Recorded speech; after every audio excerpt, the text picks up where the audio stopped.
dreaming of our first 1,000 subscribers. Subscribe to be the first to hear new stories every day. I'm Ron, an electrician, 32 years old, been at it since I was 19. My days are spent crawling through attics, running cables, testing circuits with my multimeter. One wrong move, and you're toast, crispy critter. But I love the order of it. Every wire's got its place, insulation perfect, connections tight. There's a smell on the job, fresh sawdust from new builds, rubber from cables, a faint whiff of ozone when a circuit's live. I come home beat, shirt damp with sweat, but when the lights flip on for a client, it's worth it. That's me, methodical, no BS, just get the job done. 3 years ago, I met Vicky at my buddy Jake's birthday party. Dive bar, neon signs buzzing, air thick with fried food and laughter. I'm nursing a soda, leaning against a sticky counter when she walks in. Vicky's this fireball, 27, all confidence, cracking jokes that had the whole room doubled over. She's got this wild laugh, like she doesn't care who hears, and dark hair that falls in waves when she shakes her head. She called herself a modern woman, always chasing the next thrill, never sitting still. I'm not into quiet types. I need spark, and Vicky had it in spades. We got talking. Me, the guy with calloused hands and work boots, her in a red top, tossing her hair, teasing me about my boring job. Wiring houses? What? You just plug stuff in all day, she said, smirking, her voice playful but sharp. I grinned. Yeah, try not getting zapped at 240 volts, princess. She laughed, and I was hooked. 2 months later, we're moving in together. Small apartment, 3rd floor, no elevator, smelling of old paint and cheap carpet cleaner. We haul boxes up the stairs, my tools clanking in a duffel, her laughing as she drops a lamp and it shatters. Oops, she says, shrugging, and I just shake my head, already smitten. Our life settles into a rhythm. I'm up at 6, brewing black coffee in a dented pot, the kitchen filling with that bitter, grounding smell. Vicky sleeps in, stumbling out in these cartoon pajamas I found at a thrift store, bright pink with dancing pandas. She'd wrap her arms around me, voice groggy. Ron, pour me some with cream, you cheapskate. I'd grumble but pour it, and we'd sit at our beat-up wooden table, scratched from years of use. Me with oatmeal and sliced apples, her with yogurt and granola. We'd talk about the day. Let's hit the lake this weekend, fish a bit, I'd say, or she'd go. Ron, picture us in a little house, maybe a backyard for a dog. I'd nod, thinking, hell, I could wire that house myself. It felt good, man, like we were building something real. Evenings were simple. Vicky'd cook pasta with marinara, chopping tomatoes with this focused look, basil scent filling the air. We'd eat, then crash on the couch, a lumpy green thing we got secondhand, watching dumb reality shows about survivalists. Her cold feet would sneak under my back, and I'd mutter, Vicky, you're a damn kid. But I'd let it slide because it felt like us. Sometimes we'd take my old sedan, blue, rusty, but I rebuilt the engine myself, for a drive. Windows down, she'd blast pop music, singing off-key, hair whipping in the wind. I'd laugh. You're gonna deafen me, woman. We'd stop at a gas station, grab coffee and paper cups, some chips, and talk about the future. Kids, she'd say. Maybe in a year or 2. I'd nod, feeling solid, like we were on the same page. That was our life. Man, nothing flashy, just good. A warm memory. I remember one night, back in our first year, I was late getting home, job ran long, and my phone died. I walk in, expecting her to be pissed, but Vicky's pacing the living room, eyes red, her voice shaky. Ron, I thought something happened to you, she says, throwing her arms around me. You're my person. Don't ever disappear. Her face is buried in my chest, and I can feel her trembling, like she's scared I'd vanish for real. I hold her tight, the smell of her shampoo, lavender, soft, calming me down. I'm right here, Vic, I say, and she looks up, half smiling, half crying. Good, 'cause I'd hunt you down. We laughed, and that night, we stayed up late, tangled on the couch, her head on my shoulder, talking about nothing and everything. Funny, huh? Back then, she was the one scared of losing me. But things don't stay perfect. It wasn't one big blowout. It was slow, like a wire fraying under too much current. First sign was about a year ago. I'd come home from a long day, crawling through an attic, dust in my hair, arms sore from pulling cable. I kick off my steel-toe boots, set my tools on the shelf, screwdrivers, pliers, tester, all lined up neat. Vicky's on the couch, nose buried in her phone, smiling at something. Hey, I say, voice tired but glad to see her. She barely looks up. Hey, Ron. I ask, you good? She nods, still tapping away. Where you headed tonight? I try casual. Out with the girls, she says, eyes glued to the screen, her voice flat, like I'm interrupting. She's in jeans, a tight top, makeup bolder than usual, red lipstick, heavy eyeliner. She grabs her purse, heads out, leaving a faint trail of perfume. I'm left standing there, thinking, what the hell? My jaw tightens, but I don't say anything. I'm not the guy to make a scene over nothing, but my gut's whispering, this ain't right. It keeps happening. She's out late, phone on silent. I text, you good? No reply. I'm up past midnight, pacing the living room, the hum of the fridge the only sound. She strolls in at 1 a.m., tossing her keys on the counter with a clink. Night, Ron. She says, breezy, like it's no big deal. My pulse spikes, but I swallow it, saying, next time, just text me, all right? She nods, but it's half-assed, and I'm left staring at the ceiling, hands clenched under the blanket. Man, what would you do if your girl started pulling this? Just blowing you off like you're some roommate? One night, we're eating dinner. Tacos, the kitchen warm with the smell of cumin and grilled beef. Vicky's poking at her food, her face tight. Ron, she says, her voice sharp. You live like a damn robot. Work, home, sleep, repeat. I'm suffocating here. I stop chewing, my fork hovering. Suffocating, I say, keeping my voice steady. I'm out here keeping the lights on, Vic. What do you want, a circus? She rolls her eyes, her tone biting. I want to live, Ron. Not just exist. I'm bored out of my mind. My chest tightens, but I don't snap back. I just nod, thinking bored? Then why not talk to me? But she's already back on her phone, shutting me out. The first real fight hits a couple weeks later.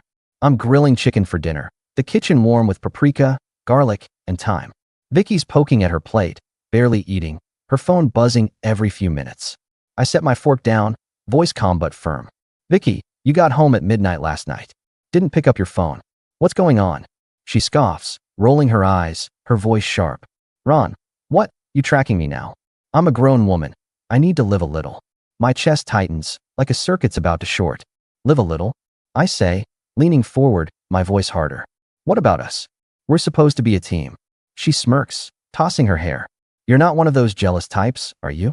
It's not the 1800s. My hands grip the table, knuckles white. Jealous? I think. No, I just want to know where my damn wife is. But I hold it in, saying, fine, just let me know next time.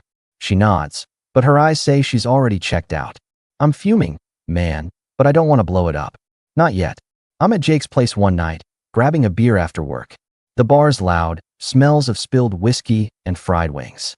We're shooting the breeze about a job, faulty wiring in a warehouse. When I slip, half joking, man, you ever have a girl just check out?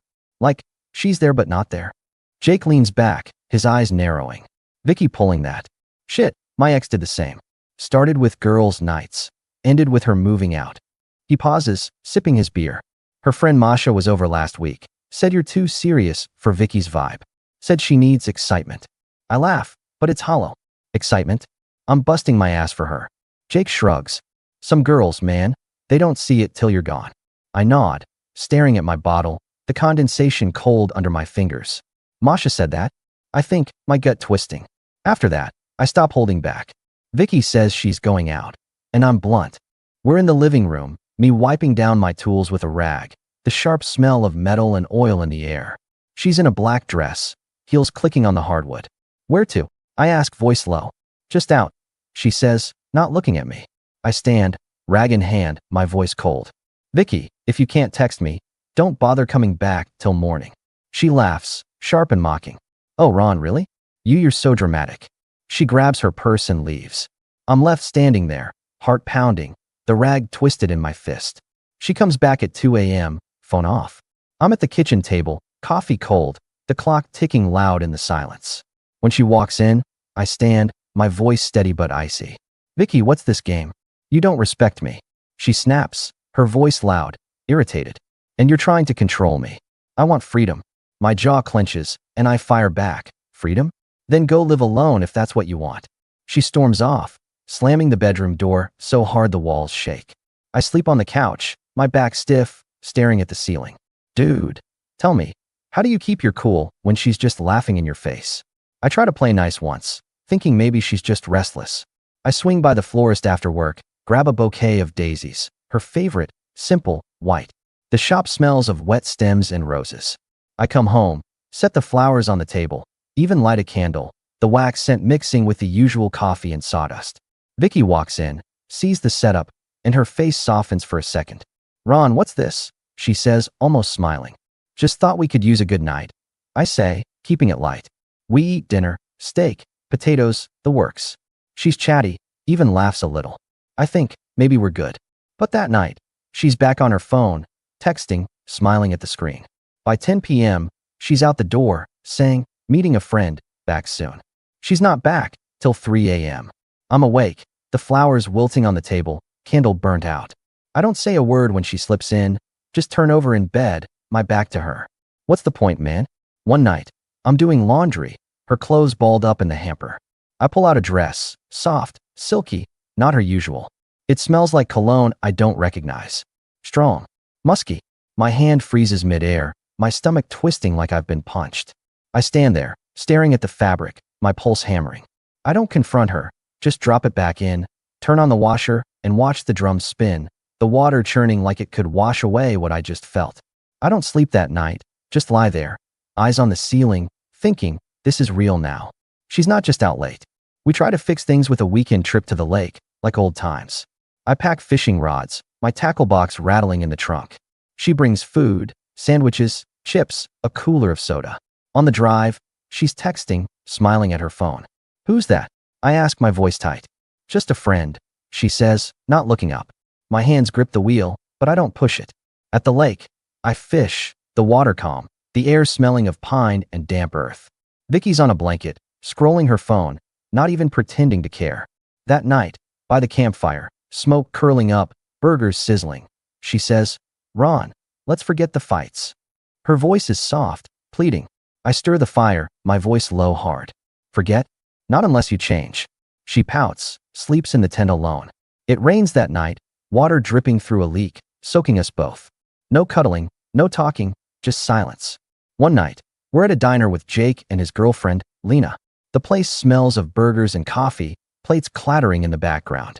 Vicky's in a good mood, laughing, tossing her hair. But her phone's buzzing nonstop, and she's texting under the table. I catch Lena glancing at her, then at me, her eyes uneasy. I lean over, voice low. "Vicky, put the phone down. We're with friends." She rolls her eyes, her voice sharp enough to cut through the noise. "God, Ron, stop policing me. I'm just talking to Masha." Lena shifts in her seat, says nothing. Jake clears his throat, tries to change the subject, but the air's thick. Vicky keeps texting, her fingers flying, a small smile on her lips. I snap, louder than I mean to. "Vicky, you're here with us. Act like it." The diner goes quiet, heads turning. She glares, her voice venomous. "You're embarrassing me, Ron. I'm not your kid." She grabs her purse, storms out, leaving me sitting there, my face hot. Jake muttering, "Shit, man." Lena looks away, like she knows something I don't. I pay the bill, drive home alone, the road blurring in front of me. How do you sit there, man, when everyone sees it but you? One Friday, a storm cancels a job, so I leave work early. I figure I'll surprise her, grab her favorite Thai takeout, even a rom-com DVD she once mentioned. The bag's warm in my hands, the smell of curry and lemongrass filling the car. I park outside our building, arms full, when I see her down the block, by the coffee shop. She's leaning into a guy's car, laughing, real easy, real close. My chest goes tight, like someone's squeezing my ribs. The guy's face is shadowed, but he's got a hand on her arm, casual, like it's normal. I don't go up. Don't yell. I just turn, dump the food in a trash bin, the DVD too, and drive. No music. Just the sound of my tires over wet asphalt. I don't tell her I saw her. I just carry it, like a weight I can't put down. That night, I can't sleep. I'm on the couch, the TV flickering with some late-night ad. My eyes close, and I see it. Me, walking out. Not angry, not yelling. Just packing my tools, my clothes, leaving the key on the counter. In the dream, Vicky's standing there, her face blank, saying, "Ron, don't." But I keep going, the door shutting behind me, the stairwell echoing. I wake up, my chest heavy, the room dark. It's not real, but it feels like a plan. Like my brain's telling me what's next. She vanishes again, says, "I'm crashing at Lena's, she's got issues." Lena's a coworker, quiet, always seem nice. I nod, say, "Which friend?" She's casual. Lena, you know her. But my gut's screaming. I can't sleep. Call her. Phone's off. My hands shake as I set the phone down, my throat tight. Morning comes, and she's back, looking fresh, hair perfect, like she just stepped out of a salon. I'm at the counter, sipping coffee, my voice icy. What was Lena's deal? She waves it off, her tone light. Oh, Ron, girl stuff. My eyes narrow, and I lose it, my voice rising. Girl stuff? And the phone's off, why? She smirks, her voice mocking. For fun, so no one bugs me. I'm pacing the living room now, my boots heavy on the floor, my chest tight. Vicky, this is betrayal. I don't trust you. She yells, her voice sharp.